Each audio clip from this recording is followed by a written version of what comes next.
తులారాశి వీళ్ళకి విదేశాలతో ఏదన్నా సంబంధం ఉంటే కనుక మంచి ఫలితం కనిపిస్తుందండి.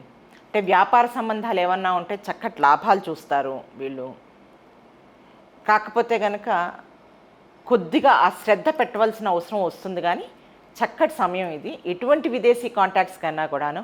అలాగే విదేశాల్లో చదువుకునే విద్యార్థులు ఎవరన్నా ఈ రాశిలో ఉంటే మాత్రం వాళ్ళు కూడా మీ ప్రయత్నాలు మీరు చేయొచ్చు. మూడంతులు చక్కటి ఫలితం వస్తుందండి. విజయాన్ని మీరు సాధించగలుగుతారు. ఇక కుటుంబం చాలా సంతోషంగా సంతృప్తిగా ఉంటారు ఈ సంవత్సరం అంతాను. నిల్వధనం పెరిగే అవకాశం బాగా ఉంది. మీరు ఏమైనా సేవింగ్స్ చేసుకోవాలంటే మాత్రం ఇది చక్కటి సమయం అండి. అంతేకాక ఖర్చులు కూడా కాస్త నియంత్రణలోనే ఉంటాయి. అందుకని ఎక్కువ ఖర్చు లేకపోవడంతో నిల్వ చేసుకోవడానికి అవకాశం బాగుంటుంది. సోదరవర్గంతో అంతంత మాత్రంగా ఉంటుంది రిలేషన్షిప్. తల్లిగారితో అనుబంధం చాలా బాగుంటుంది. స్థిర ఆస్తులు ఏమన్నా కొనుక్కోవాలంటే ఇది చక్కటి సమయం అండి.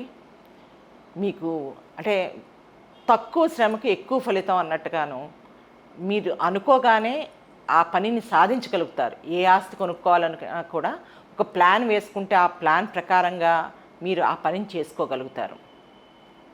సంతానం వృద్ధి బాగుంది. విద్యార్థులకు చక్కటి సమయం ఇది. కాంపిటేటివ్ ఎగ్జామ్స్ బాగా రాస్తారు, పాస్ అవుతారు కూడాను. ఇక తప్పితే ఏంటంటే చదువు విషయంలో కొద్దిగా స్లో అవ్వచ్చు. దాన్ని మాత్రం మీరు ఆ బద్ధకం లాగా ఏదన్నా అనిపిస్తే మాత్రం దాన్ని మీరు అధిగమించాల్సిన అవసరం ఉంది. ఆ విషయంలో మాత్రం కాస్త జాగ్రత్తగా ఉండాలి మీరు. భాగస్వామి యొక్క అండర్స్టాండింగు, వాళ్ళ యొక్క సపోర్టు మీకు అన్ని రకాలుగాను బాగుంటుంది. ఎటువంటి ప్రాబ్లం లేకుండా ఉంటారు. రీసెర్చ్ రంగం వాళ్ళకి అంతంత మాత్రంగా ఉంటుందండి. కొద్దిగా కష్టపడవలసిన అవసరం ఉంటుంది.